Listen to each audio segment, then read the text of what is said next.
Cultivation of poppy, the base crop for opium and heroin in Afghanistan, is higher than ever. That's according to a new report by the UN Office on Drugs and Crime. Here's the office's head, Jean-Luc Lemahieu, at a press conference in Kabul. The 2013 year, where we have witnessed an absolute record in opium cultivation in Afghanistan, 209,000 hectares, as the year of the paradox.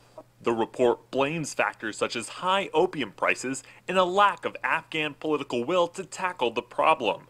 Another big factor, experts say, is greater insecurity as foreign troops pull back ahead of next year's withdrawal. Afghanistan is the world's top poppy cultivator, with areas of production this year 36% higher than in 2012.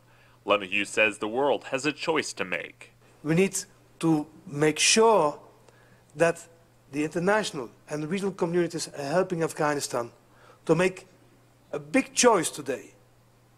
Is this country to go in the direction of an illicit economy?